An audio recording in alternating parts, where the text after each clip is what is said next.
ओम नमः सिद्धेभ्यः जय श्री ओम नमः सिद्धेभ्यः जय श्री ओम नमः सिद्धेभ्यः। मंगलम भगवान वीरो मंगलम गौतमो गणी मंगलम कुंद कुंदाद्यो जैन धर्मोस्तु मंगलम सर्वमंगल मांगल्यम सर्व कल्याण कारकम प्रधानम सर्वधर्माणां जैनम जयतु शासनम जैनम जयतु शासनम जैनम जयतु शासनम। देखिए कल अपना अंतराय कर्म के ऊपर में चल रहा था, मैं इसमें नेट पे देख रहा था। तो अंतराय कर्म नाम से तो बहुत लोगों के उसमें वो व्याख्यान है, लेकिन जो चीज अपन ढूंढ रहे थे कि वो जीव विपाकी मतलब जीव के ऊपर में जो उसका असर होता है अंतराय कर्म का, वो जो कंसंट्रेट अपन ढूंढ रहे थे कि वो कैसे होगा, वो बहुत कम जगह पे देखने को मिला, ना के बराबर। तो एनीवे जो हमने कल पढ़ा था, जो चर्चा हुई, मैंने भी की, बाबूजी ने भी की, बहन जी ने भी की, तो सबका एक ही सार था कि जैसे अंतराय कर्म के अपने परमाणु हैं, अपने कर्म परमाणु हैं, जैसे ज्ञानावर्णी के दर्शनावर्णी मोहिनी के हैं, वैसे अंतराय नाम का कर्म है। तो ऐसा नहीं कि वो उनका मिला जुला रूप है, बल्कि अंतराय कर्म के कुछ और एडिशनल फीचर्स भी होते हैं जो उन तीनों के जाने के बाद भी उनके कारण भी काम रुक सकता है। फॉर एग्जाम्पल, एक उदाहरण मैं आपको देता हूं। एक व्यक्ति के मन में ऐसा भाव आया कि मैं मंदिर के लिए 1 करोड़ संपत्ति का दान दे दूं, और वो बहुत खुश हो रहे थे कि भैया ये काम मेरे द्वारा अभी संपादित होगा तो मुझे बड़ा मजा आएगा, बहुत आनंद की प्राप्ति होगी। और वो उस क्षण को प्राप्त करने के लिए सोच ही रहे थे कि उनके पास कहीं से धन भी आ गया 1 करोड़ रुपया उसी समय, तो उनको लाभ भी हुआ। दान देने का भाव था तो दानांतराय समाप्त हो गया, धन आने की संभावना थी तो धन भी आ गया, तो उनका लाभांतराय भी समाप्त हो गया। और उनको उस सुख की प्राप्ति का जो भोग का आनंद होने वाला था उन क्षणों में, अभी वो आनंद प्राप्त होगा उसकी पहले से ही, उसकी पूर्व भूमिका में ही उनको वो आनंद की प्राप्ति भी होने लगी। लेकिन उनका एक वीर्यांतराय नाम का कर्म था। वीर्यांतराय नाम कर्म के उदय में क्या हुआ कि वो उस चेक के ऊपर साइन करने वाले थे 1 करोड़ रुपए के, और वो साइन करने का उसमें एक ऐसा लिमिट आया कि कोई भी दान संस्था में एक कानून आया कि कोई भी दान संस्थाओं में अगर दान देगा तो उसमें बहुत सारी फॉर्मेलिटी करनी पड़ेगी। तो जो फॉर्मेलिटी वो उन्होंने नहीं कर पा रहे थे, उसमें लिमिट आया था कि आज सुबह 10 बजे तक की जो डीलिंग होंगी वो तो एग्जम्प्टेड रहेंगी, माफ रहेंगी। उसके बाद के होने वाले जो भी दान आदि हैं उनमें बहुत व्यवधान आने वाला था। तो उन्होंने क्या किया, फटाफट 10 बजे से पहले पहले सारी तैयारी करी, और उमंग से भरे हुए थे वो। दानांतराय समाप्त हो गया, लाभांतराय भी समाप्त हो गया, भोगांतराय भी किंचित समाप्त हुआ। और वीरांतराय में क्या हुआ कि जिस पेन से वो दस्तखत करने वाले थे, वो जिस हाथ से करने वाले थे, वो हाथ में पैरालिटिक अटैक आ गया। उनके पास सब कुछ था, ज्ञान भी था उनको जो है दर्शन का भी कोई वो अंतराय नहीं था, उन्हें जानते थे कि मैं क्या दे रहा हूँ, कि किसको दे रहा हूँ, इस चेक के देने से क्या होगा। लेकिन अचानक से उनके हाथ में एक पैरालिटिक अटैक हो गया, जो 10 बजे का समय निकल गया, और काफी दिन तक वो उनका हाथ बना रहा। तो वो जो उनको उस समय जो वीर्यांतराय यानी सामर्थ्य उनकी प्रकट नहीं हुई, वो उस जाति के अंतराय कर्म के उदय होने के कारण था। मोहनी कर्म का भी उनका उदय नहीं था उस समय, क्योंकि उन्हें उस मोह नहीं था उस धन से। और ज्ञानावर्णी का भी उदय नहीं था कि हम पूरे ज्ञान से पूरे सजग होकर के और वो सब ये दान दे रहे थे। तो कोई भी और दूसरा व्यवधान नहीं था एक्सेप्ट वो वीर्यांतराय कर्म का उदय। तो इस एक एग्जाम्पल से अपन ये समझ सकते हैं कि सब कुछ होते हुए भी इन्वेरिएबली जो हमें स्पष्ट दिख रहे हैं उनमें से किसी भी जाति का अंतराय नहीं है, लेकिन फिर भी एक कोई अलग एक छुपे हुए कुछ ऐसे जो है कारण हो सकते हैं जो इन कैटेगरीज में नहीं आते, लेकिन फिर भी उनके होने पर वो आप नहीं दे पाते। वो सुख, आप वो सुख से भी वंचित हो गए। जिस लाभ जिस भोग के कारण वो आनंदित होना चाहते थे, यानी उसको दान दे करके जो उन्हें आनंद प्राप्त होने वाला था, वो वीरांतराय धर्म के कारण वो नहीं हुआ। या दूसरे शब्दों में कहें कि जो लाभ उनको उस तरह का जो आनंद का जो लाभ होने वाला था वो लाभ उनको नहीं हुआ। तो ये क्या है, ये सारी चीजें एक दूसरे से कनेक्टेड है।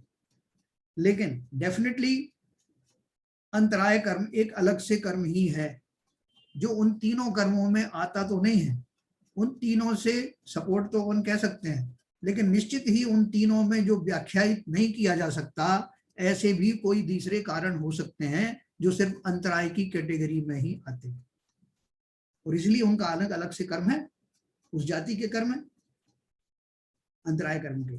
तो ये व्याख्या जो है थोड़ी सी गूढ़ जरूर है, लेकिन हम अगर इसको जैसी चर्चा करते रहेंगे तो अपने कालांतर में आप तुलनित शास्त्र वगैरह अध्ययन करेंगे तो अपनी समझ में पूरी तरह आ जाने वाला है। ये इसलिए इस समय इस चीज का अपन ने जो परिभाषित किया या अपन ने विश्लेषण किया, ये बहुत आवश्यक था, क्योंकि आगे चल करके हम सब जो है वो उद्गल विपाकी लाभांतराय को ही अर्थ समझते हैं कि भाई साहब मैं दान दे रहा था उसने नहीं देने दिया, मैं ज्ञान दे रहा था उसने नहीं देने दिया। तो ये भौतिक चीजों का जो अंतराय है हम सब उसी को ज्यादातर जानते हैं, और वही सब आपको इंटरनेट पे भी ज्यादातर वही मिलने वाला है। तो ये जो परिभाषा अपन ने जो जिनकी चर्चा की वो एक बार आपके समझ में आएगा, तब आपको ये पता लगेगा कि ये घातिया कर्म क्यों है। उसी तरह से वहां तो अपन ने सीट की एग्जांपल दी जो मैंने आपको बताया कि वो रुपए का दान देना चाहता था, लेकिन यहाँ अपन ने जो व्याख्या पढ़ी जो इन्होंने दी है डॉक्टर उज्ज्वला शाह ने, उन्होंने क्या बोला, जिस कर्म के उदय के कारण जीव स्वयं को स्वयं के आनंद का लाभ नहीं दे पाता, वंचित रहता है, वो सारा वो कर्म अंतराय कर्म है। जैसे कि एक छठवें गुण स्थान में मुनिराज है, छठवें से सातवें में आते हैं, सातवें से छठवें में चले जाते हैं, लेकिन अभी उनके भाव नहीं बन रहे, भाव नहीं बन रहे कि वो श्रेणी आरोहण करें। तो श्रेणी आरोहण नहीं करने से वो सारे जो आनंद जो उन्हें मिलने वाला था कर्मों के क्षय होने से, अंतराय कर्म के जाने से, मोहिनी कर्म के जाने से, वो सबसे वंचित हैं, क्योंकि अभी उनके पास में सब कुछ है। शुद्धोपयोग शुरू हो गया सातवें गुण स्थान में, प्रमाद समाप्त हो गया है, मोहिनी कर्म का भी मतलब मोहिनी कर्म में से मिथ्यात कर्म चला ही गया है, 3 चौकड़ियां चली गई, सब कुछ चला गया बहुत कुछ, लेकिन अभी भी उनको श्रेणी मारने का भाव नहीं आ रहा। कई बार ऐसा होता है सब कुछ सामग्री तैयार है लेकिन वो उत्साह नहीं आ रहा है, तो वो उत्साह जो है अंतराय की कैटेगरी में चला जाता है। जो आपको तीनों कर्मों में नहीं है उत्साह, वो वीर्यांतराय में आता है। तो इस तरह से वो अंतराय जाति का जो कर्म है जिसके कारण से जीव स्वयं ही अपने उस आनंद से वंचित है, वही वास्तव में घातिया कर्म अंतराय है। इसको अभी आप इतना ही समझें, इसके बाद फिर अपन कभी और चर्चा करेंगे तो और क्लैरिटी आएगी। तो सबको थोड़ा थोड़ा समझ में आया होगा। अभी देखो हाँ जी बोले, ये डिस्टर्बेंस आ रहा है काफी। डिस्टर्बेंस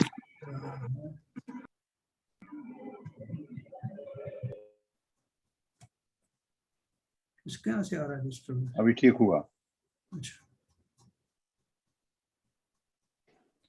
तो देखिए अपन ने ये कर्म जो पढ़े थे, अपन ने किस संदर्भ में अपनी ये सारी बात हुई है ये आपको पता ही है। क्योंकि हमने जो कर्मों के बारे में पढ़ रहे थे, कौन सा पेज था हमारा? 12, पेज नंबर 12। 8 कर्म के बारे में हमने पढ़ा था। 8 में से ये मोहिनी कर्म के 2 भेद हमने पढ़े थे, अंतराय कर्म का हमने बारे में पढ़ा था। अभी देखो इसके आगे जो है एक लाइन और है, दान लाभ भोग और वीर जीव के गुण हैं, अंतराय कर्म के निमित्त से उनकी शक्ति पर्याय में पूर्ण प्रकट नहीं हो सकती। स्वभाव पर्याय से उत्पन्न आनंद का दान स्वयं को देना, उसका लाभ होना, उसका भोग करना, उसी का बारंबार उपभोग करना आदि इन गुणों के कार्य हैं। पुरुषार्थ वीर गुण की पर्याय है, स्वरूप की रचना पर्याय में करना वीर गुण का कार्य है। देखो शाह भी इंटरनेट पे 1-2 में सुन रहा था तो उसमें ये भी बताया, उनमें क्या किया कि 2 व्यक्तियों के माध्यम से अंतराय कर्म समझाया गया कि मुनिराज को आहार में बाल निकल आया है ना, तो उनको अंतराय हो गया। कौन सा अंतराय हुआ? उनको लाभांतराय हुआ कि उनको आहार का जो है लाभ नहीं मिला बाल वगैरह निकलने से। और कोई व्यक्ति दान देने का सोच रहा था कि मैं मुनिराज को आहार दूंगा, लेकिन रास्ते में वो गिर पड़ा, उसके कपड़े अशुद्ध हो गए, कोई और चीज हो गई कि मुनिराज ने उसको जो एक कंडीशन रख दी कि रात्रि भोजन का त्याग करो, और उसने नहीं किया तो उसको दानांतराय हो गया। तो 2 पात्रों के माध्यम से समझाने की कोशिश की है कि एक को जो है दानांतराय हुआ, एक को लाभांतराय हुआ, एक को उसका सामर्थ्य नहीं हुआ तो वीर्यांतराय हुआ, ऐसे 2 व्यक्तियों। लेकिन यहाँ चर्चा हो रही है एक ही जीव अपनी ही सामर्थ्य को उस हद तक प्रकट नहीं कर पाता कि उसको ये आनंद की प्राप्ति वो स्वयं में करा सके। उसका भोग कर सके, उसका भोग कर सके, उपभोग कर सकते, बारंबार उसका आनंद का रसपान कर सके, और उसके अलावा उसका लाभ उसको परमानेंटली मिल जाए।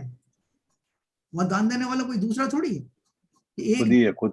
खुद ही है, क्योंकि एक द्रव्य दूसरे द्रव्य का कुछ नहीं करता, तो अंतराय कर्म में दूसरा कैसे घुस जाएगा?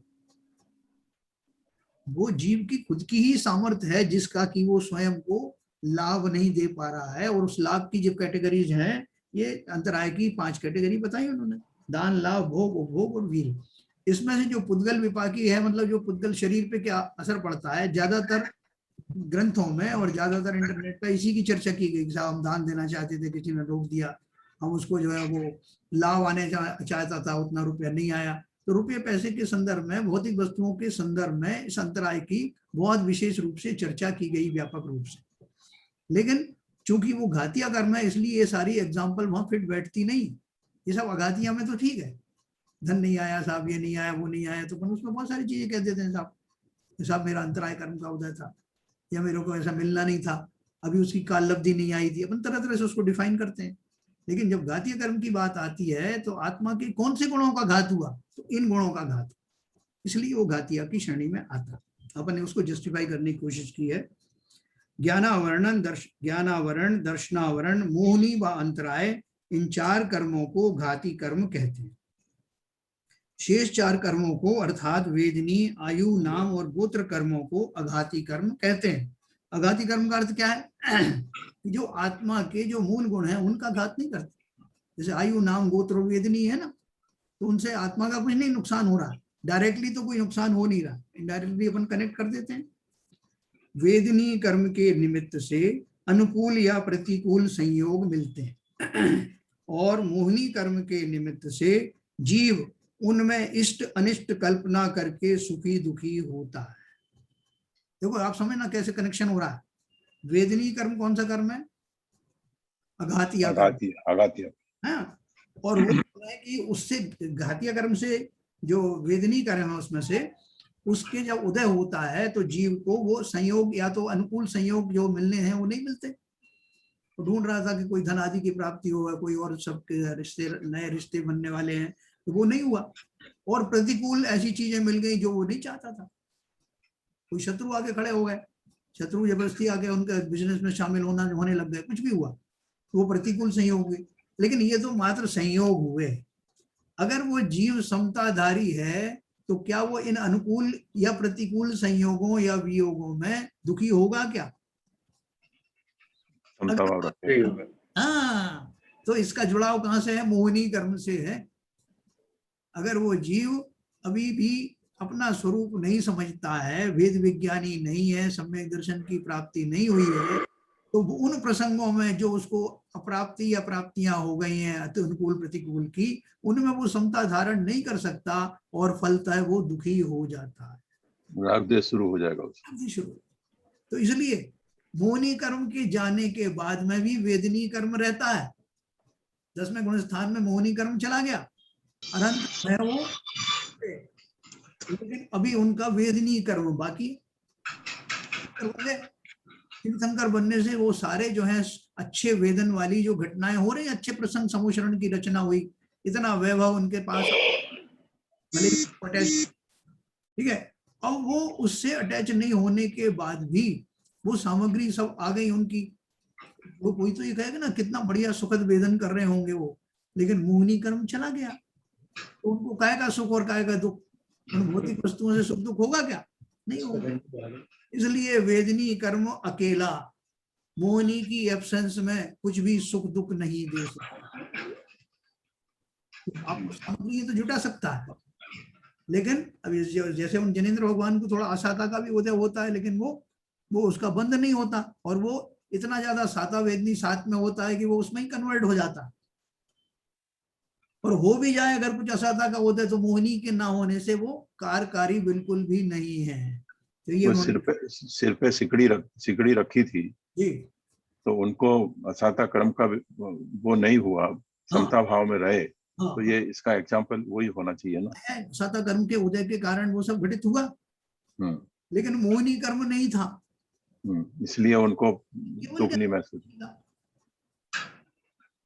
तो देखो उसके साथ कॉम्बिनेशन है, जो चारों अघातिया कर्म है उनके साथ में पर्टिकुलरली वेदनी की बात होती है कि मोहनी के अभाव में वेदनी से के द्वारा प्राप्त हो जाने वाली वस्तुएं, घटनाएं किंचित भी जीव को तकलीफ नहीं देती। तो वेदनी कर्म के अभी हम देखो इस सिद्धांत से हम भी बहुत कुछ सीख सकते हैं। क्या सीख सकते हैं? हमारे जीवन में भी कितनी कितनी चीजें, कितनी विषमताएं, कितनी समताएं, कितनी अनुकूलताएं आएंगी, लेकिन मैं अगर चाहूं तो उनमें प्रभावित ना हूं, मैं इसके लिए पूर्ण स्वतंत्र हूं। हालांकि ये स्थिति जब आएगी तब मैं ज्ञानी हो चुका होऊंगा, लेकिन अभी मुझे ये गारंटी मिल रही ना कि आप ज्ञानी हो जाओ या आपको कोई भी संसार का कोई दुख, जो जिसे दुख कहा जाता है, आपको बिल्कुल परेशान नहीं करेगा। कंडीशन है आप ज्ञानी हो गए, वेद विज्ञानी होकर के अपने स्वरूप का चिंतन करके, और उसमें जो जैसे कहा जाता है उस जाति की समता जब खड़ी हो जाएगी तो कैसा भी भीषण संकट आने दो, जैसा भी विजन साहब ने कहा, इससे भीषण क्या हो सकता है? सिर पे जलती हुई सिगड़ी जला दी, और भी उनको बहुत सारे वो दिए थे कष्ट, लेकिन उस जीव ने बिल्कुल शरीर को एक पड़ोसी मात्र मान करके उसके अंदर में कोई किसी तरह की सेंसिटिविटी रखी नहीं। हो रहा है तो हो रहा है, मुझे क्या हो रहा है? मुझे की परिभाषा उन्हें अच्छे से समझ में आ गई कि मैं कौन हूं, और हमारी समस्या यही है कि मुझे यही समझ में नहीं आता कि मैं कौन हूं। तो कोई नहीं दिखता तो शरीर कोई मान लेता, भाई साहब यही दिख रहा है, यही हूं मैं, तो वहां से हमारा संकट शुरू हो जाता है। तो इसलिए इसको देखना कनेक्शन कैसे किया, वेदनी कर्म के निमित्त से अनुकूल या प्रतिकूल संयोग तो मिलते हैं, और मोहनी कर्म के निमित्त से जीव उनमें इष्ट अनिष्ट कल्पना करके सुखी दुखी होता। सुख दुख का अनुभव कराने वाला वेदनीय कर्म है। जिस तरह मद से लिप्त, वेदनी है नहीं होगा शायद, ये वो होगा मोहनी हो, वो नहीं होगा।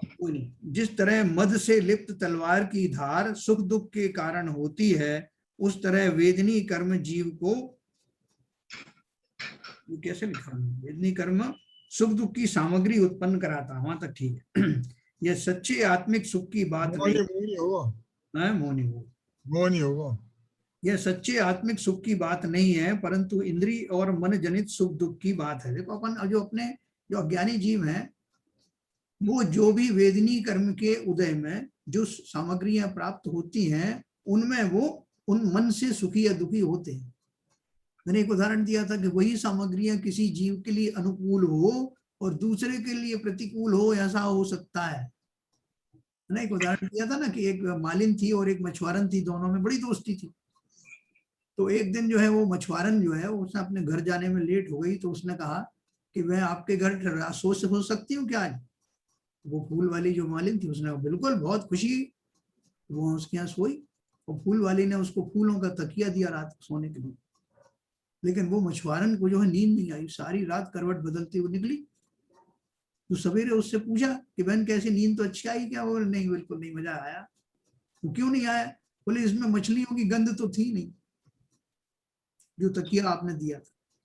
उसने सर पीट लिया कि बताओ, ऐसा भी कोई जीव होगा उसके मछलियों की गंध की आदत लगी, उसे वही अच्छा लगता है। अब वो मालिक उसके यहाँ जाएगी तो वो कौन सा तकिया देगी उसको? उस तो मछली वो भी नहीं सो पाएगी, वो भी नहीं सो पाएगी। तो वही सामग्रियां उस किसी एक के लिए अनुकूल है और दूसरे के लिए प्रतिकूल है। तो इसमें क्या आया, उसका निमित्त क्या बना? मोहनी कर्म का। मोहनी कर्म की अपेक्षा से मैं उसमें सुख दुख की जो कल्पना करता हूं वो उसका रिस्पॉन्सिबल है, सामग्रियों से नहीं। तो इस तरह सारे संसार में चलता है, जो वस्तु आपको अच्छी लगती है वो मुझे नहीं अच्छी लगती। तो वस्तुओं में थोड़ी खोट है, वस्तु तो जैसी है वैसी है, खाली मेरी, भाव है। हाँ, मेरी मान्यताएं अलग अलग अपने अपने अपने स्वार्थ के अनुसार होती हैं। जो पॉलिटिशियंस होते हैं बड़े दूर दूर की सोचते हैं, अपन को लगता है इसने ऐसा निर्णय क्यों लिया, अब वो जानता है कि इसमें क्या लाभ छुपा हुआ है, उसका मोह नहीं कर। लोग कई बार अपने जो है बच्चों को भी उसको दाव पे लगा देते हैं पॉलिटिक्स के चक्कर में, लेकिन उनका दूर का कोई लाभ उनमें दिख रहा होता। तो इन सब पीड़ाओं से दूर होने के लिए जल्दी से जल्दी दौड़ करके ज्ञानी बन जाना। ना। लोग कहते हैं भाई साहब यहाँ दो तरह के लोग रहते हैं, या तो अपराधी रहते हैं यानी सिविलियंस रहते हैं, या जो है पुलिस रहती है। तो जब तक आप सिविलियन हो, किसी ना किसी तरीके से पुलिस आपको परेशान कर सकती है। तो क्या करें, बोले दौड़ करके किसी ना किसी पुलिस में भर्ती हो जाओ, ट्रैफिक पुलिस बन जाओ, मेन पुलिस बन जाओ, कोई सी पुलिस बन जाओ जहां पास कुछ पावर्स हो। आप जनसाधारण बनोगे तो कोई भी आपके कान उमेटता रहेगा, इसलिए तुरंत प्रभाव से पुलिस में भर्ती हो जाए। मतलब आपके अंदर कुछ पावर अगर आ गई है तो आप बच सकते हो। और मुझे पावर कौन सी चाहिए, मैं ज्ञानी बनना चाहता हूँ। फिर देखिए कौन मेरा क्या करता है। करने का अर्थ क्या है, कोई कुछ भी करेगा मैं प्रभावित तो होऊंगा ही नहीं, ये है ज्ञान की महिमा। इसलिए दौड़ करके ज्ञानी बन जाना। तो ललित जी सोच रहे हैं कहाँ दौड़ूं। आजकल कोरोना के टाइम में बाहर तो निकल नहीं सकते दोनों का। तो देखो अगले कर्म की बात कर रहे हैं, आयु कर्म के निमित्त से। सर इसमें जो करेक्शन है, ये वेदनी की मोहिनी लिखना है ना, सुख दुख का अनुभव करने वाला मोहिनी कर्म है। लिखा है मोहिनी क्या? कर्म। हाँ, इसमें वेदनी लिखा है ना, इसको करेक्ट कर ले। हाँ मेरे ख्याल से तो वही, मैं आपको कल बताऊंगा कि उन्होंने क्यों लिखा है।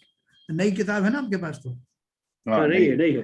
हाँ हाँ, तो वो क्यों लिखा मैं फिर एक बार सोच लूंगा। बाकी मुझे तो वहाँ मोहिनी ही समझ में आ रहा है, और ये गलत। मोहिनी समझ में आता है, कन्विंसिंग तो मोहिनी। तो वो तो हो ही नहीं सकता लॉजिकली। चलिए अगला पढ़ते हैं, छठवां। आयु कर्म के निमित्त से जीव विवक्षित पर्याय में, सारे कर्मों का वर्णन किया ना कि आयु कर्म होगा तो क्या होगा, ये अघातीय कर्म की बात हो रही है। आयु कर्म के निमित्त से जीव विवक्षित पर्याय में गति में जीवन व्यतीत करता है। पर्याय यानी भाव धारण करने के निमित्त से जो प्राप्त हो वह आयु है। जिस तरह बंदी गृह में कैदी को श्रृंखला से यानी चेन वगैरह होती है ना, जंजीर से बांधते हैं, या लकड़ी के खोड़े में उसका पैर बांध देते हैं, जिस कारण वो कैदी अपना स्थान छोड़कर कहीं जा ना सके, उसी जगह स्थित रहे, उसी तरह आयु कर्म जीव को विवक्षित पर्याय में, मनुष्य पर्याय, तिरेंज पर्याय आदि में स्थित रखता है। मरने नहीं देता, अन्य पर्याय धारण करने नहीं देता। आयु कर्म की विशेषता।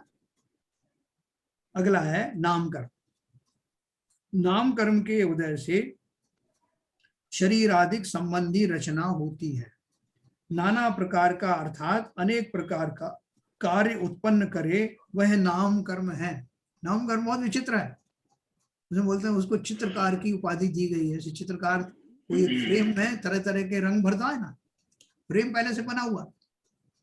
शरीर नाम कर्म का होता है तो शरीर तो मिल गया उस जाति में, और उसमें रंग कौन भरेगा, कैसा नाक हो, कैसे आंख हो, कैसे कान हो, है ना, ये सारी चाल कैसे हो, इसको यश मिले कि नहीं मिले, ये कौन सूक्ष्म शरीर हो या स्थूल शरीर हो, ये सारे जो है नाम कर्म के भेद है। उसमें भी तो अनंत वेरिएशन होते हैं साहब। उसमें बहुत सारे वेरिएशन है, बिल्कुल सही। अनंत एक शरीर एक पुद्गल दूसरे से मैच नहीं करता। हाँ हाँ, मतलब रचना इसलिए तो आपने जैसा नामकरण बांधा वो मैंने दूसरी तरह का बांधा, किसी ने तीसरी तरह का बांधा। तभी तो कोई लंबा है, कोई छोटा है, कोई काला है, कोई गोरा है, किसी की नाक सुए जैसी है, तोते जैसी है, और किसी की नाक बिल्कुल चपटी है। ये बहुत सारी चीजें हैं। कोई जो कार्य करता है तो उसकी कोई प्रशंसा नहीं होती, वो कितना ही कर ले अच्छा, और कोई बिल्कुल नहीं करता, लोग उसको श्रेय दे देते हैं सारा, भाई साहब आपने बहुत बढ़िया किया। वो चकित रह जाता कि मैंने तो कुछ की नहीं, फिर भी आ रहा है रिजल्ट, यश तो आने दो, है ना। तो ये जो है किसी दूसरे के हिस्से का यश अपने नाम कर लेने से अगले पल अगली जाति में अयश नाम कर्म का बंध होता है ना। और अपना यश मिलने वाला वो सब दूसरे के खाते में कर दो तो और यश बढ़ जाएगा, आपका उत्कर्षण होगा उसका। बहुत बढ़िया बात है कि उत्कर्षण अपकर्षण अपन जब पढ़ेंगे तो मैं आपको बताऊं, विस्तार से बताऊंगा कि किस चिंतन के द्वारा अच्छा खासा आई हुई चीज जो है वो लोप हो जाती है, घट जाती है, और कैसे चिंतन करूं तो बढ़ जाती है। तो देखिए आगे चलते हैं। नाम कर्म के उदय से शरीर आदि संबंधी रचना होती है। नाना प्रकार का अर्थात अनेक प्रकार का कार्य उत्पन्न करे वह नाम कर्म है। जिस तरह चित्रकार अनेक प्रकार के चित्र उतारता है, उस तरह नाम कर्म जीव को नर नारकादि अनेक रूप बनाता है। सही। वो जो नारकी होते ना, अब आप बोलोगे सब नर की एक जैसे ही होते हैं भाई साहब, उसमें क्या नामकरण करेगा? तो ऐसे तो कोई जिसने मनुष्य को नहीं देखा वो यही कहेगा सारे मनुष्य एक जैसे होते हैं। शरीर नामकरण, ये नामकरण क्या करेगा? लेकिन अपन जानते हैं कि कितनी वेराइटीज आत्मा शरीर में होती है, मनुष्य के शरीर में ही तो सभी शरीरों में होती है, चाहे वो देवों के शरीर हो, नारकियों के शरीर हो, त्रियंचों के शरीर हो, एक एक स्पेसी के कितने कितने रूप होते हैं। तो इसलिए जिस तरह चित्रकार अनेक प्रकार के चित्र उतारता है, उस तरह नाम कर्म जीव को नर नारक आदि अनेक रूप बनाता है। और अंतिम 8वां है, गोत्र कर्म के निमित्त से जीव को उच्च या नीच गोत्र प्राप्त होता। जिस तरह कुम्हार मिट्टी की बड़ी या छोटी चीजें बनाता है, मूल्यवान या कम मूल्य की हल्की चीजें बनाता है, उस तरह गोत्र कर्म जीव को उच्च या नीच दशा को प्राप्त कराता है ना। जैसे अपन जैन कुल में जन्म लिया है, अपन ने इस तरह के कुल में जन्म लिया है जिसमें खोटे कार्य नहीं होते। काल की उच्च जो गोत्र कर्म की जो उच्चता निचता है ना, वो उसको इस परिभाषा से अपन परिभाषित कर सकते हैं कि जिसने ऐसे उत्तम कुलों में जन्म लिया हो जिनमें कि अन्याय अनीति आदि कार्य नहीं होते, जिनमें दूसरे जीवों को सताया वो नहीं किया जाता, जिनमें जीव शांत रहने वाले अच्छे परिणाम वाले उत्पन्न होते हैं, उस नाम को, उस कर्म को गोत्र कर्म कहते हैं। क्योंकि इसकी 2 ही भेद हैं, उच्च और नीच। तो ये जैन साहब, जी गोत्र कर्म का जो एग्जिस्टेंस है जी या उत्पत्ति है, हाँ। वो पूर्व जन्म में किए हुए अच्छे बुरे कर्मों के फलस्वरूप फलस्वरूप ही होता। बिल्कुल, आपने खोटे भाव किए तो आप जो है नीचे गोत्र में उत्पन्न हो गए। पर निंदा और झूठ बोलते ना, दूसरों की निंदा करना, स्व की प्रशंसा करने वाला जीव नीच गोत्र में जाता है। उसका यही कोरिलेशन। हाँ, ये मुख्य रूप से ये ऐसा ही होता है, आप देखना उसमें लिखा हुआ। सर एक प्रश्न था। हाँ बोलिए। सर प्रैक्टिकली तो ये देखा नहीं, मतलब एक्सपीरियंस नहीं हुआ कि जो लोग जैन कुल में, जैन गोत्र में जन्म लेते हैं उन्हीं का स्वभाव ज्यादा सरल होता है। मिक्स देखा गया है, मतलब जो लोग किसी भी जाति या किसी भी धर्म में हैं, उनका स्वभाव ज्यादा शांत भी देखा गया है, और जैन्स का भी कुछ लोगों का स्वभाव ज्यादा क्रूर भी देखा गया है। तो फिर जैन गोत्र मिलने का फिर फायदा क्या हुआ? मैंने इसलिए आपको क्वालिफाई किया, ये प्रश्न आएगा इसलिए मैंने क्वालिफाई किया। फॉर एग्जाम्पल मैंने जैन दिया, लेकिन सारे जैन ऐसे नहीं होते। इसलिए जो जैन अपने कुल को कलंकित कर रहे हैं, जिनमें अन्याय अनीति का जो उनका सब कुछ चल रहा है, नॉनवेज खाने वाले भी जैन उत्पन्न हो गए हैं, तो क्या उनके जो गोत्र उच्च गोत्र कहा जाएगा? नहीं कहा जाएगा। इसलिए वो किसी जाति की विशेष की बात नहीं है, जाति समुदाय की बात नहीं है। मैंने कहा जहां पर अन्याय अनीति का व्यापार नहीं होता, जहां उच्च विचार वाले जीव उत्पन्न होते हैं, उनकी वही अवस्था ही उच्च गोत्र का काम करती है। Irrespective of yes, caste, creed, religion. खास इसलिए कहते हैं कि ज्यादातर ऐसा होता है कि जैसे ब्राह्मण हैं, जो जैन हैं, उनमें इस तरह के लोग बहुतायत से पाए जाते हैं। इस अपेक्षा से लोग उदाहरण दे देते, ठीक है ना। बाकी तो ऐसा ही है। इसलिए वो नीच संबंध, कैसे नीच लोगों जैसी हरकत कर रहे हो, तो उनका अर्थ क्या है? अभी कोई बहुत अच्छे से एक दूसरे से व्यवहार करता है, एक दूसरे वो बहुत शालीनता से व्यवहार करता है, अन्याय अनीति का जो है नहीं खाता है, भले ही वो जैन धर्म का पालन नहीं करता हो और सात्विक विचारों वाला हो, तो क्यों नहीं उसको, उसके गोत्र को उच्च गोत्र कहा जाए? बिल्कुल होगा था। अब उसकी परिभाषा पढ़ना, आपको ऐसे ही मिलेगा जैसे मैं कह रहा हूँ। वैसे भी ये जो गोत्र बने हैं ये तो हमारे बनाए हुए हैं, कि वर्गीकरण हमारा किया हुआ है। जैन सिद्धांत के हिसाब से तो वर्गीकरण नहीं, क्योंकि जैन सिद्धांत के हिसाब से तो क्षत्रिय भी मोक्ष गए हैं और नीच कुल के भी लोग मोक्ष गए हैं, सभी तरह के लोग मोक्ष गए हैं, जिन्होंने जो सिद्धांत को लेके चले हैं उनको मोक्ष गए। क्षत्रिय गोत्र जो उच्च में आता है, क्षत्रिय ब्राह्मण जो है वो, और ये जैन वगैरह जो है ये मोक्ष में आता है, लेकिन जैसे अभी जैसे हम अपने हिसाब से सोचते हैं ना कि उच्च कुल ऐसे, तो वो कुल अपने ही माइंड से बनाए हुए हैं। मतलब उच्च कुल का मतलब जैन सिद्धांत के हिसाब से उच्च कुल वो हो गया जहाँ समरसता है, यहाँ पर अन्याय नहीं है, और वो है। जैसे मैंने आपको बताया ना कि ज्यादातर ऐसा पाया जाता है, इसलिए अपन इस अपेक्षा से बोल देते हैं कि भाई ये वैश्य हुए, ब्राह्मण हुए, क्षत्रिय हुए, वो उच्च गोत्र में कहे जाते हैं। क्योंकि हमारे जितने तीर्थंकर आदि हुए वो सब जो इसी गोत्रों में हुए, क्षत्रिय हुए, तो अपन उस अपेक्षा से बोल देते हैं। लेकिन वास्तव में बेसिक डेफिनेशन तो जो मैंने आपको बताई वो है। ये बात अलग है कि उन छोटे नीचे वाले जो जातियां हैं, प्रजातियां हैं, उनमें इस तरह के गुणों के पाए जाने की संभावना कम रहती है ना। तो ये इस तरह से है, जैसा विपुल जी ने कहा ना, वो इसीलिए वो दोष का निवारण करने के लिए परिभाषा ऐसी ही आई है कि जहां अन्याय अनीति नहीं। हमारे उच्च गोत्र से हम क्या कर लेते हैं, क्योंकि हम उनके साथ में ये मानते हैं कि ऐसे उच्च गोत्र के धारी जीवों के अन्याय अनीति का त्याग होता है। वो शालीनता से रहते हैं, एक दूसरे का रिस्पेक्ट करते हैं, दूसरे का धन हड़पने का नहीं सोचते और सद्भावना में जीते हैं। इसलिए उनका उस चरित्र को ध्यान में रखते हुए उन गोत्रों को उच्च गोत्र कहा जाता है। लेकिन अपवाद रूप से जो नीचे की जातियों में उत्पन्न होने वाले जीव भी ऐसे उच्च विचार धारण कर सकते हैं और तब उनके गोत्र को हम उच्च गोत्र कह सकते हैं। ठीक है सर। तो देखो आगे चलते हैं। जब हम कहते हैं कि कर्म का बंध होता है, जब 4 प्रकार से उसका वर्णन करने में आता है। प्रकृति बंध, प्रदेश बंध। ये पूछा है कुछ? हाँ, मैंने एक प्रश्न किया था सर। जी बोलिए। ये तो पंचेंद्रिय जीव की बात हुई, आपने गोत्र कर्म लगा दिया, लेकिन बाकी 1 से लेके 4 इंद्रिय के भी गोत्र कर्म तो होता ही है। बिल्कुल होता, बिल्कुल होता, बिल्कुल होता। क्या तो उच्च गोत्र में नहीं आते, उच्च गोत्र में नहीं आते। और गोत्र की 2 ही डेफिनेशन है, या तो उच्च और नीच, तो और बीच का कोई है नहीं। नीच में अंजन चोर आता है ना सर? कौन सा? नीच में अंजन चोर आता ना? बीच में नीच गोत्र में अंजन चोर। अंजन चोर? हाँ, अंजन चोर आप मानो राजकुमार था वो, राजकुमार था, लेकिन उसने 7 व्यसन जो है वो से राजा उस पर बहुत नाराज था और वो अंत में मोक्ष गया ना। उसी गोत्र वाले जो है वो बाय एंड लार्ज जो है उच्च गोत्र वाले, क्योंकि उनकी उस लेवल तक की सोच होती है।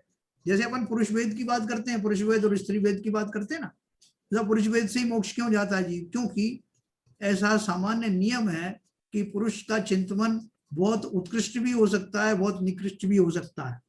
इसलिए साथ में नरक में भी पुरुष ही जाता है, स्त्री नहीं जाती, और मोक्ष भी पुरुष पर्याय से ही जाया जाता है, स्त्री पर्याय से नहीं जाया। ये नियम क्यों है? क्योंकि उनको उस जाति का उतना लेवल का जो है उनके भाव हो सकते हैं। अब एक इंद्रिय जीव आती जो है, उन जीवों के ऐसे भाव होंगे क्या? वो क्या समझे बेचारे, क्या अन्याय, क्या नीति, क्या सद्भावना, क्या जो है वो वेद विज्ञान नहीं जान सकते, ज्ञान का वाड़ी इतना नहीं है।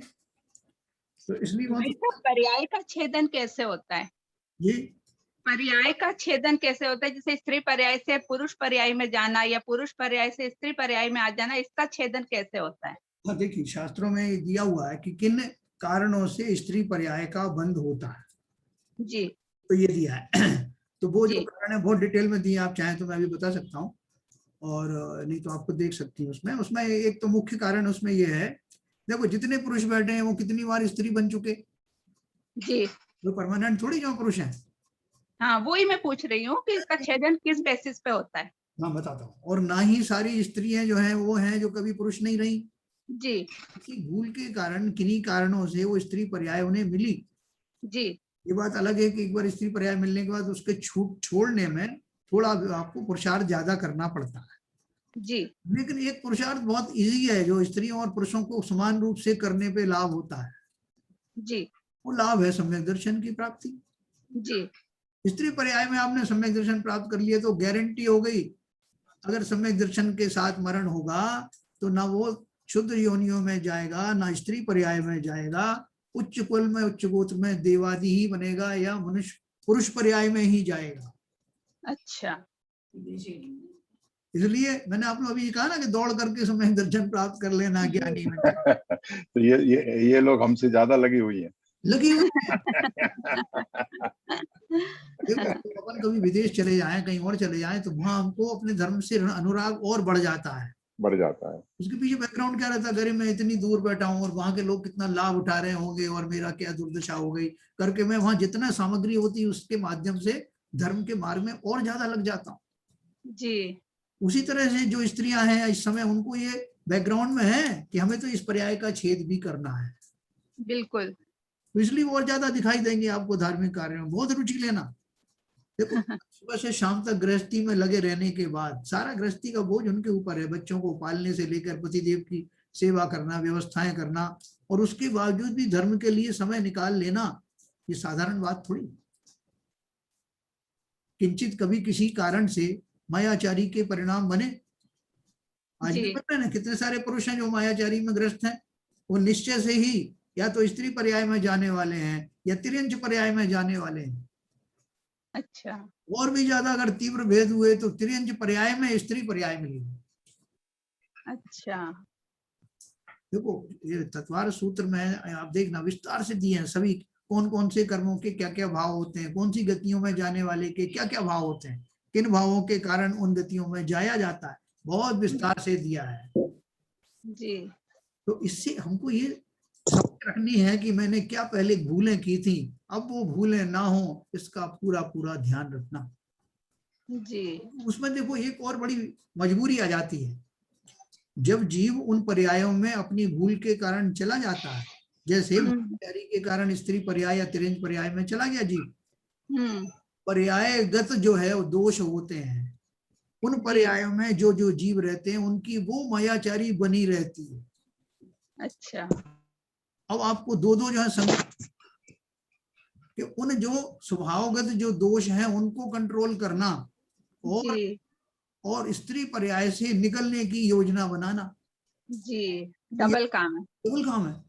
लेकिन बहुत सारे कितनी नारियां हुई हैं, रेवती रानी हुई हैं, चेलना रानी हुई हैं, सीता जी हुई हैं, उन्होंने करके दिखाया। जी। मुश्किल कुछ नहीं है, जी। लेकिन जब गलती हो गई, ये भूल हो गई, तो भूल को सुधारने की आवश्यकता थी। जी। जी। जो श्रेयांश कुमार थे ना, ये अपना राजा श्रेयांश जी। इन्होंने उनको आहार दिया था, किनको? ऋषभदेव को आदिनाथ भगवान को दिया था ना, आदिनाथ भगवान को, इक्षुरस का। जी। वो कौन थे? वो उनके पूर्व भव में उनकी कई कई पत्नी बने। अच्छा।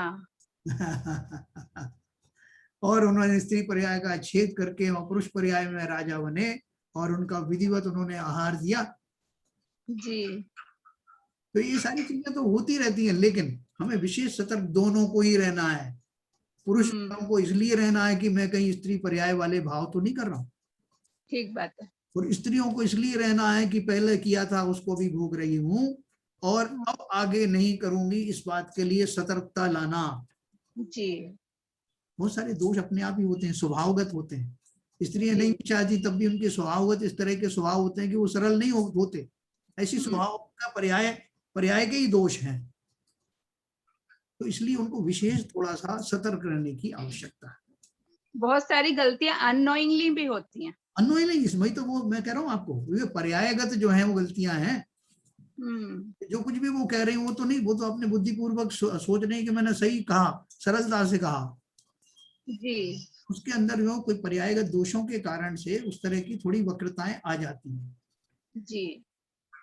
शास्त्रों में सारा उसका विवरण है। और सबसे बढ़िया तो पुलिस में भर्ती होना, अर्थात ज्ञानी बन जाना, बिल्कुल है ना, तो वो करना है।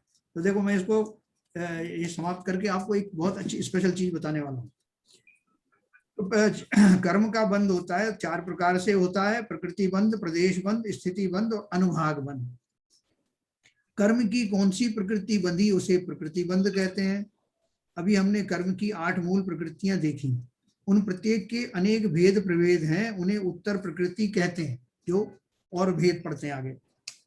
इन 8 मूल प्रकृतियों का बंध और उदय प्रति समय चलता रहता है। एक पल भी ऐसा नहीं जाता जब मैं किसी ना किसी कर्म का बंध नहीं कर रहा हूं, एक पल भी। और उसी तरह से एक पल भी ऐसा नहीं जाता जब किसी ना किसी कर्म का उदय नहीं होता। किसी नहीं किसी क्या, सारे ही कर्मों का उदय और बंध निरंतर चलता रहता है। आयु कर्म जरूर आपका बंद होता है समय समय पर उत्कर्ष काल में, लेकिन उसका उदय तो पूरी पर्याय में चलता रहता है। आयु कर्म है ना, तो पूरी पर्याय पर आप खिरते रहते हैं और शरीर बना हुआ है जब तक आयु है, जिसमें अपवाद है आयु कर्म के बंध का। क्योंकि आयु कर्म का बंध तो कभी कभी होता है और शेष 7 कर्मों का बंध प्रति समय होता है। इन 7 कर्मों के उत्तर प्रकृतियों का बंध विवक्षित गुण स्थानों में और विवक्षित गति के जीवों में भिन्न भिन्न होता है। हाँ, अगले चैप्टर में हम उत्तर प्रकृतियों के नाम सीखेंगे। अभी देखो मैं आपको एक विशेष चीज बताने वाला हूँ कि अपन जो कर्मों के बंध के कारण में परेशान रहते हैं ना, कि कर्म जो है बंद हो गए तो अब जो क्या होगा, ये कर्म तो बहुत दुख देने वाले हैं।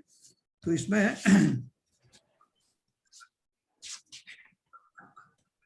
किसी ने पूछा था ये कि स्वचतुष्टय किसे कहते हैं। स्वचतुष्टय का नाम सुना होगा आपने। स्वचतुष्टय, एक तो अनंत चतुष्टय सुना होगा। अनंत द्रव्य काल क्षेत्र भाव ये स्व चतुष्टय है। जी हाँ। और अनंत चतुष्टय क्या होते हैं? अनंत चतुष्टय इसी का उत्कर्ष चीज अनंत चतुष्टय हो गया, उसका एब्सोल्यूट नहीं, ये थोड़ा सा वो अलग है। अनंत वो जो सिद्ध अनंत दशा में जो प्रकट होते हैं वो कौन कौन से हैं?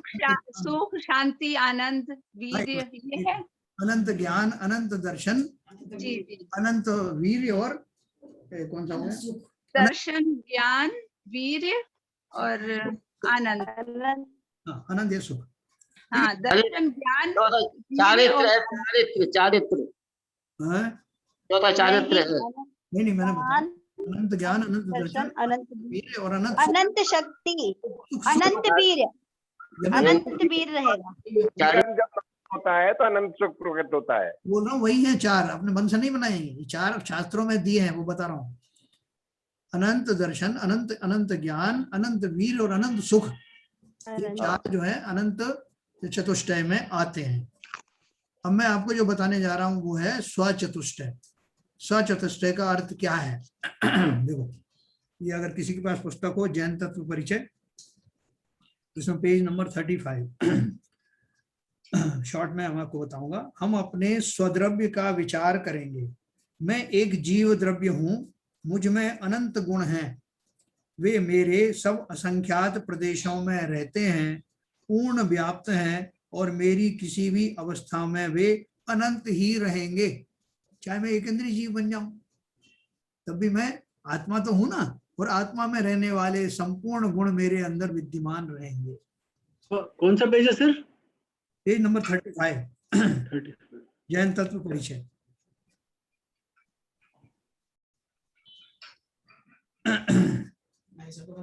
ना वो तो निकाल लेते हैं ऑनलाइन, यही ज्ञानियों का यही तो फायदा है।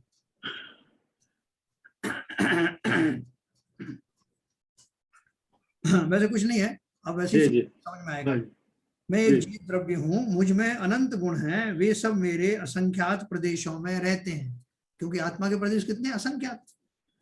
पूर्ण व्याप्त हैं और मेरी किसी भी अवस्था में वे अनंत ही रहेंगे। जीव किसी भी अवस्था में हो, अति सूक्ष्म एकेंद्रीय अवस्था हो या सिद्ध अवस्था हो, प्रत्येक जीव में अनंत गुण सदा ही विद्यमान हैं। गुण कभी भी कम या अधिक नहीं होते। गुणों की परिभाषा इस तरह से है। अब देखो, इसके बारे में बताया। गुण की परिभाषा के साथ साथ आज हम एक नई बात समझेंगे जिसका नाम है स्वचतुष्टय। प्रत्येक वस्तु का यानी द्रव्य का अपना चतुष्टय अर्थात 4 बातें सदा होती हैं। वे हैं द्रव्य, क्षेत्र, काल और भाव, है ना? द्रव्य, क्षेत्र, काल और भाव। अब ये 4 क्या हैं? द्रव्य शब्द का अर्थ तो हम सब जानते हैं, गुणों के समूह को द्रव्य कहते हैं। जीव भी एक द्रव्य है, तो हम जान गए, द्रव्य वो हो गया। क्षेत्र का अर्थ है द्रव्य जितनी जगह घेरता है, द्रव्य जितने प्रदेश घेरता है, जितनी जगह घेरता है, उसके समस्त प्रदेशों में, समस्त भागों में वो द्रव्य पाया जाता है, द्रव्य के गुण पाए जाते हैं। क्षेत्र का अर्थ है द्रव्य जितनी जगह घेरता है, जितने स्पेस में वो रहता है, वो उसका क्षेत्र कहलाता है। ठीक है ना? जैसे अपन जीव और पुद्गल के लिए बोलते हैं, शरीर के लिए बोलते हैं कि वो एक क्षेत्रावगाही है। जितने क्षेत्र में, जिस क्षेत्र में जीव रहता है उसी क्षेत्र में शरीर के परमाणु रहते हैं, तो एक क्षेत्रावगाही है। असंख्य प्रदेशी है ना, तो असंख्यात प्रदेशी वो भी है। वे हैं द्रव्य, क्षेत्र, काल और भाव। द्रव्य शब्द का अर्थ तो हम अब जानते हैं। क्षेत्र का अर्थ है द्रव्य जितनी जगह घेरता है। आजकल हम घर खरीदते समय उसका क्षेत्रफल देखते हैं ना, carpet area, built up area और पता फलाने कौन सा एरिया देखते हैं ना, कि मतलब वो घर कितने क्षेत्र में फैला हुआ है, ऐसे द्रव्य का है। मगर द्रव्य के बारे में ऐसी कोई उलझन नहीं है। द्रव्य के अनंत गुण जितनी जगह में रहते हैं उतना उस द्रव्य का क्षेत्र है। एक ही घर में रहने वाले अनेक सदस्यों के कमरे अलग अलग होते हैं, मगर द्रव्य में गुणों के बारे में वैसा नहीं होता। जितना क्षेत्र एक गुण व्यापता है उतना ही वही क्षेत्र दूसरा गुण व्यापता है। क्योंकि द्रव्य के संपूर्ण भाग में उसके संपूर्ण गुण रहते हैं, तो ऐसा नहीं कि आधे भाग में एक गुण हो और दूसरे भाग में आधा गुण। पूरे द्रव्य का जितना क्षेत्र है उसमें उसके सारे गुण समान रूप से फैले रहते हैं और वही क्षेत्र सर्व अनंत गुण व्यापते हैं। जो क्षेत्र द्रव्य का है वही क्षेत्र उसके गुणों का है। जैसे सोना जितना बड़ा है उतने ही क्षेत्र में उसके गुण पीलापना, भारीपना, चमकीलापना आदि हैं। चाहे आप 10 ग्राम की वो डिल्ली ले लो, चाहे आप 1 किलो की ईंट ले आओ, उसके संपूर्ण भागों में सोनत्व पाया जाएगा।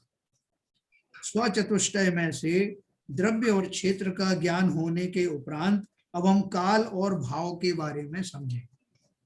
काल यानी परिणमन, द्रव्य की विशिष्ट अवस्था, पर्याय, इसके बारे में हमने विस्तृत चर्चा की है। तो ये परिणमन काल भी हो गया, द्रव्य हो गया, क्षेत्र हो गया। काल का अर्थ क्या हो गया कि हर एक द्रव्य में जो परिणमन होता है वो काल द्रव्य के सापेक्ष में ही तो होता है। क्योंकि परिणमन सब द्रव्यों में हो रहा है, इसलिए काल द्रव्य भी उसमें घटित हो रहा है। क्योंकि हर द्रव्य अपने अपने काल में और अपने अपने स्वभाव के अनुसार परिणमित होता है, उसमें काल का निमित्त आता और उस काल को उसका स्वकाल कहते हैं। हर एक द्रव्य का अपना अपना स्वकाल होता है जिसमें उसका परिणमन होता है। समय पर्याय बदलती रहती है ना। हाँ, पर्याय बदलती रहती है निरंतर, ठीक है ना। तो काल यानी परिणमन, द्रव्य की विशिष्ट अवस्था या पर्याय। और भाव बचा, तो भाव में क्या बताया? भाव अर्थात गुण, इसकी चर्चा तो हम कर ही रहे हैं। भाव का अर्थ क्या है? गुण। जीव के जो गुण है वो उसका भाव है। तो हर एक द्रव्य के जो उसमें अपन जब वो उसमें 5 समवाय पढ़ते हैं ना, तो उसमें पहला वाला समवाय आता है भाव या स्वभाव, भाव है ना। उसका अर्थ है उसकी योग्यता, और योग्यता कहाँ से आती है? उसके गुणों से। इसलिए भाव का अर्थ है उसके गुण। भाव अर्थात गुण, इसकी चर्चा हम कर रहे हैं। प्रत्येक द्रव्य का अपना स्वतंत्र स्वचतुष्टय होता है, अर्थात प्रत्येक द्रव्य का स्वयं का अपना द्रव्य अर्थात स्वाद्रव्य, अपना क्षेत्र अर्थात स्वक्षेत्र, अपना परिणमन अर्थात स्वाकाल और अपने गुण यानी भाव या स्वभाव होता है। गुण की जो परिभाषा है उसमें यह चतुष्टय सिद्ध कर सकते हैं। गुण की परिभाषा है जो द्रव्य के संपूर्ण भागों में, क्षेत्र में और उसकी संपूर्ण अवस्थाओं में यानी प्रत्येक काल में रहता है, उन्हें गुण या भाव कहते हैं। मतलब एक ही परिभाषा में ये सारा परिभाषित हो गया। इससे यह सिद्धांत निकलता है कि प्रत्येक द्रव्य का स्वचतुष्टय भिन्न भिन्न है, अर्थात प्रत्येक द्रव्य का अस्तित्व भिन्न भिन्न है, स्वतंत्र है। इस सिद्धांत से जीव अनंत में विलीन हो जाता है, ऐसी अन्यमति की कल्पना का निराकरण हो जाता है। तो बोलता था वो पंच तत्वों में विलीन हो गया, ये भी हो गया, वो भी हो गया, सारे पंच तत्वों में सब विलीन हो गए, तो जीव का अस्तित्व समाप्त हो गया क्या? है ना। वो तो बोल रहे हैं ये यहाँ की बात क्या कर रहे हो? सिद्ध अवस्था में भी प्रत्येक जीव द्रव्य स्वतंत्र है, उनका अपना जो है वो एंटिटी है कि नहीं? नहीं साहब, वो आदिनाथ महावीर स्वामी बन गए और महावीर स्वामी राजा सैनिक बन गए और फलाना एक दूसरे में मिल गए। राजा सैनिक तो खैर अभी बने नहीं, तो ऐसे मिलते नहीं है। भले ही अपन कहते हैं एक से एक सिद्ध में अनेक सिद्ध राजई, वो अवगाहना के कारण से कहते हैं कि इतने सूक्ष्म होते हैं कि वो कितने ही उनको सिद्धों को एक साथ अवगाहना मिल जाती है, और सिद्ध लोग कभी भरता नहीं, उस अपेक्षा से कहा जाता है। लेकिन सबकी अलग अलग है एंटिटी, कोई किसी में मिल नहीं जाता। तो प्रत्येक का द्रव्य, क्षेत्र, काल, भाव भिन्न भिन्न है।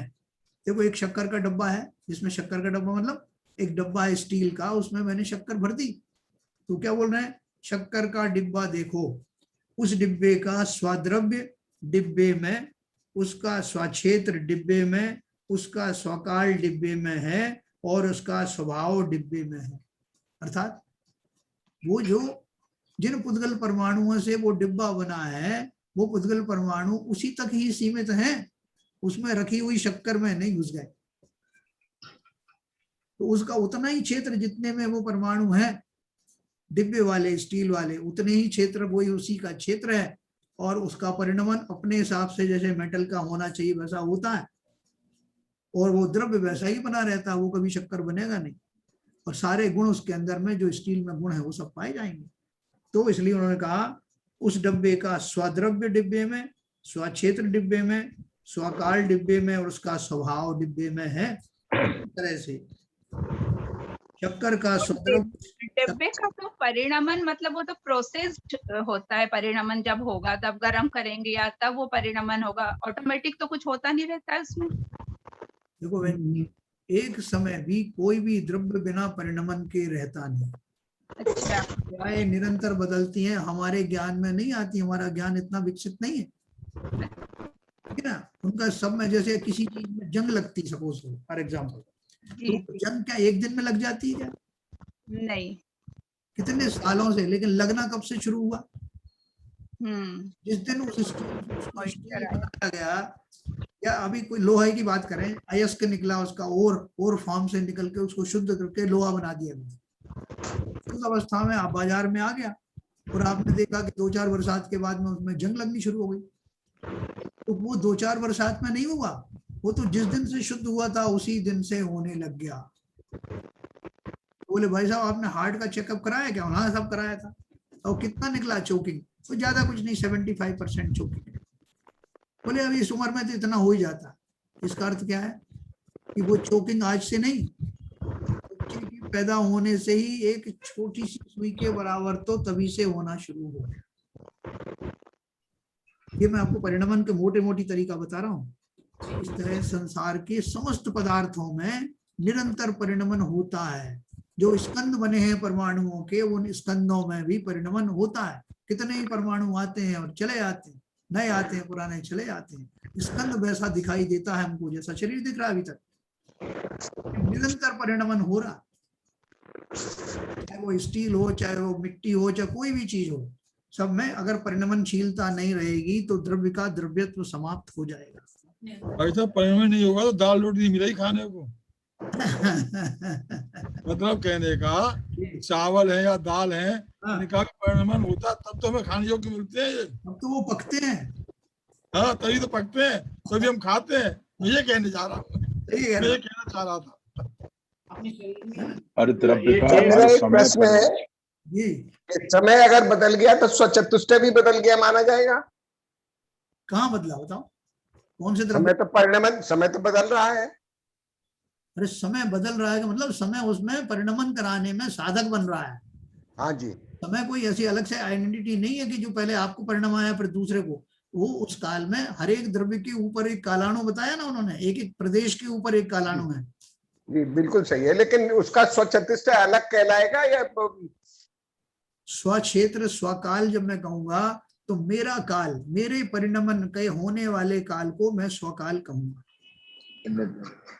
जिस काल में अवस्था को, अवस्था विशेष को, हाँ मेरी जो अवस्थाएं बदलेंगी, मैं जिस काल के वश में जितने जो भी काल होगा, 1 घंटे में मान लीजिए मेरा जो परिणमन हो रहा है वो दूसरे प्रकार का हो रहा है।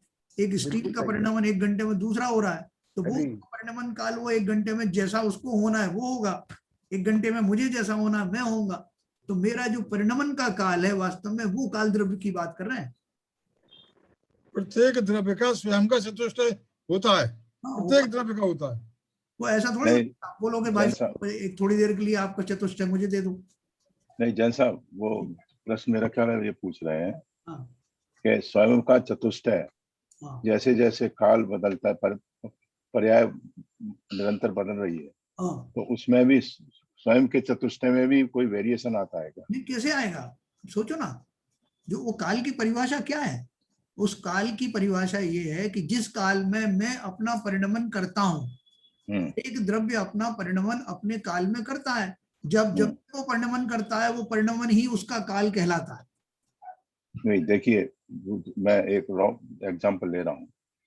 जैसे प्योर आयरन है, कुछ समय के बाद वो उसमें रस लग जाती है, तो वो उसका फेरस ऑक्साइड बन जाता है। तो उसका जो प्रॉपर्टीज है वो चेंज हो गई, उसका स्ट्रक्चर चेंज हो गया काल के अनुसार, और जो भी पर्याय बदली उसकी समय के साथ धीरे धीरे धीरे, चाहे 1 साल में चाहे 2 साल में वो गल गया। तो उसका स्वयं चतुष्टय उस आयरन के पीस का वो चेंज हुआ ना। देखो मैं आपको एक मूल बात बताऊं जहां अपन भ्रमित होते हैं। जो अपन को बाह्य में दिखाई देने वाली जो वस्तुएं हैं वो एक परमाणु है या परमाणुओं का स्कंद है? स्कंद है, परमाणु। द्रव्य किसे कहते हैं? उद्गल द्रव्य किसे कहते हैं? एक परमाणु को कहते हैं,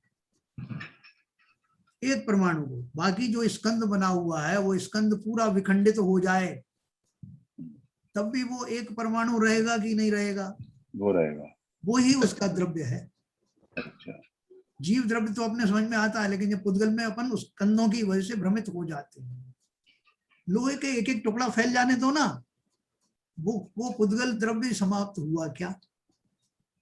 नहीं, आयरन का एलिमेंट तो उसमें फेरस ऑक्साइड में भी रहेगा। वो परमाणु ही वास्तव में पुद्गल द्रव्य है। वो कभी खंडित, हाँ वो अलग अलग स्कंद बनाता है, अलग अलग स्कंद बनाता है ना, तो उसकी पर्याय बदल गई, वो एक स्कंद में रहा लेकिन परमाणु वैसे ही रहेगा और उसमें वही योग्यता रहेगी, कभी इससे कंबाइन किया कभी उससे कंबाइन किया, तो उसका जो परिणाम है वो निश्चित रहेगा। सर समय के साथ के अलावा क्षेत्र भी परिवर्तन होता है। हाँ हुआ, परमाणु का क्षेत्र बताओ बदल गए। जैसे जीव का है, जीव क्षेत्र एक जगह से दूसरी जगह बन जाता है ना जी, उस समय उसके चतुष्टय को क्या कहेंगे? देखो जीव द्रव्य है ना, तो जीव द्रव्य में पाए जाने वाले जितने गुण हैं, ज्ञान है, चेतना है, जो सब है वो कभी बदलते हैं? नहीं बदलते। कितने एरिया में रहते हैं? जितने एरिया में वो द्रव्य रहता है। वो द्रव्य कितने एरिया में रहता है? असंख्यात प्रदेशों में रहता है। तो वो कहीं भी चला जाए, एक इंद्रिय बन जाए, 2 इंद्रिय बन जाए, कुछ भी बन जाए, उसमें क्या चेंजेस हुआ उसके सचतुष्टय बताइए? उसके गुण उसमें ही कन्फाइंड रहेंगे, जितना एरिया वो घेरता है वो तो गुणों के हिसाब से तो नहीं बदला। हाँ। लेकिन क्षेत्र तो बदलेगा ही। क्या क्षेत्र बदला? देखिए जो आरबी जैन साहब आकाशीय हिसाब से बदला ना सब एक्चुअली। उसके एक मिनट वो सर जी, एक मिनट, वो जो कह रहे हैं वो क्षेत्र का मतलब लगा रहे हैं change of location from one point two another. और आप जो कह रहे हैं वो क्षेत्र जितना उसने ऑक्यूपाई किया हुआ है। बराबर, बहुत सही समझा, बहुत बढ़िया।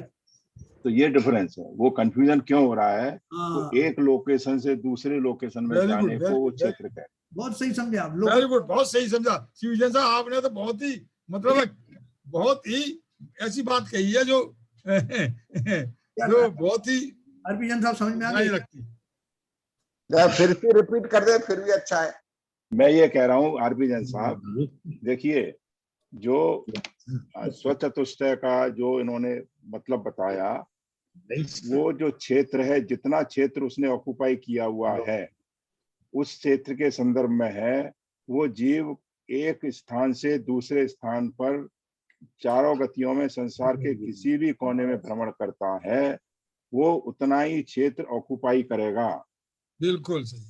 इसका इस लोकेशन से उस लोकेशन में क्षेत्रावास का मतलब नहीं है। क्षेत्रावास का मतलब है जो जितना प्रदेश उसने ऑक्यूपाई किया हुआ है उस क्षेत्र से संदर्भ की बात हो रही है, वो उसका चतुष्टय है एक।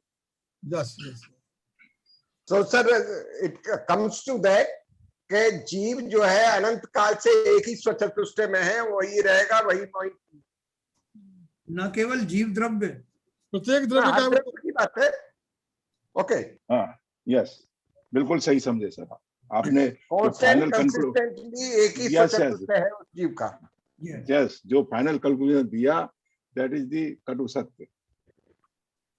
ठीक है सर, तो अभी अपना क्षेत्र का मतलब, क्षेत्र बदलने का मतलब ये समझे। अरे वाह, बहुत अच्छा हो, क्लेरिफाई हो गया। बहुतों को समझ में आ गई बात। क्षेत्र का मतलब एक जगह से दूसरी जगह जाने का क्षेत्र नहीं है, स्वयं का स्वक्षेत्र है। वो पूरी परिभाषा, स्वक्षेत्र, पूरी परिभाषा फिर से पढ़ते हैं। गुणों के समूह को द्रव्य कहते हैं जी और द्रव्य में से कोई भी गुण कभी निकलता नहीं जी और गुण द्रव्य के संपूर्ण भागों में समान रूप से पाए जाते हैं। बिल्कुल सही। तो अपन गुणों को लेके चलें कि जीव द्रव्य में पाए जाने वाले गुण हैं वो जितने भाग में रहेंगे वही उसका द्रव्य है, वही उसका क्षेत्र है और उसमें होने वाले परिणमन उन गुणों का ही परिणमन होगा और वो द्रव्य की बाउंड्री के अंदर ही होगा। बिल्कुल सही है, बिल्कुल सही, बिल्कुल सही, परफेक्ट। ठीक है सर, तो ये बहुत इंटरेस्टिंग है, मैं अपन इसको कल भी चलाएंगे थोड़ा सा। और बहुत बड़ा कंफ्यूजन क्लियर हुआ। इस कॉन्टेक्स्ट में आया था स्वचतुष्टय ऐसे ही वही बता रहा हूँ। इसके दो कॉन्टेक्स्ट हैं, एक तो हमारी जो मीना बहन जी है वो समझना चाहती थी इसको, नंबर 1। नंबर 2, अपन जो कर्मों के बारे में पढ़ रहे हैं, कर्मों की प्रकृतियों के बारे में पढ़ रहे हैं, तो इसको बहुत स्पष्ट करना चाहता हूँ कि कर्म जीव के किसी भी प्रदेश में घुस नहीं सकते। कल मैं आपको बताऊंगा अन्योन्य अभाव, 4 अभाव होते हैं, उसमें से एक अन्य अभाव है कि एक दूसरे में किस तरह अभाव रहता है एक द्रव्य का दूसरे द्रव्य में। इससे हमें पक्का पता लग जाएगा कि कर्म मेरा कुछ नहीं करते, कर्म मेरी सत्ता में कभी घुस नहीं सकते। जब मैं बंध की बात करता हूं तो बंध का स्वरूप क्या है, ये समझाने के लिए मैं आपको स्वचतुष्टय समझा। तो कर्म सिद्धांत बताने के लिए स्वचतुष्टय बताना बहुत जरूरी था ना। अगर घुस नहीं सकते तो फिर बंद कैसे हो जाता? हाँ यही तो बताएंगे, ये गलतफहमी तो अपने के अंदर है ना, तो उसको ही हटाने की यही टेक्निक तो बताने जा रहे हैं। ठीक है सर, तो चलो आज क्षेत्र मतलब वैसा अवगाहना हो गया ना है, क्षेत्र मतलब अवगाहना, अवगाहन। हाँ अवगाहन कह सकते हो ना उसको, उसका जो जीव का जो गुणों का अवगाहन, गुणों का जो प्रचार प्रसार है, वो शरीर का नहीं। जी जी, शरीर में कंफ्यूज मत होना। मतलब अपन शरीर माने शरीर मोटा है, सब हाथी के उसमें चला गया तो जीव की अवगाहना हाथी जितनी हो गई जी, तो वो अपन शरीर की अपेक्षा से बात करते हैं, तो अवगाहना की बात नहीं। अपन तो जीव द्रव्य जो गुणों का समूह है उसकी बात करेंगे कि वो कितने क्षेत्र में रहता है। जी ठीक है, असंख्यात प्रदेशी है ना जीव, वो असंख्यात प्रदेशी ही रहता है और जितने बड़े शरीर में हो जाता है उतने प्रदेशों में फैल जाता है। जी ठीक है, तो जैसे गुब्बारा फुलाओ तो फूल जाता है। हाँ और सिकुड़ जाए, लेकिन उनसे परमाणु उतने ही रहते हैं। यस। चलिए कल अपन और चर्चा करेंगे, आपको अच्छा लगेगा। जिनवाणी स्तुति करें।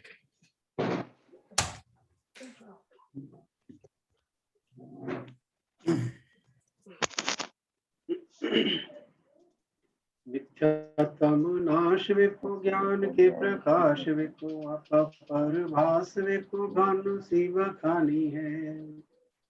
छहो द्रव्य जान विको बंध विधि भान विको स्वपर पिछान विको परम प्रमाणी है। अनुभवताय विको जीव के जताय विको अहुन सताय विको भव्य और आनी है। जहाँ तहाँ तार विको पार के उतार विको सुख विस्तार विको यही जिनवाणी है। हे जिनवाणी भारती तो जबूदन रहे, जो तेरी शरण गए सो पावे सुख चैन। जिनवाणी के ज्ञान से सूझे लोकालो, जिनवाणी मस्तक नमो सदा निधे दो, सदा निधे दो। जिनवाणी माता की जय। नमो।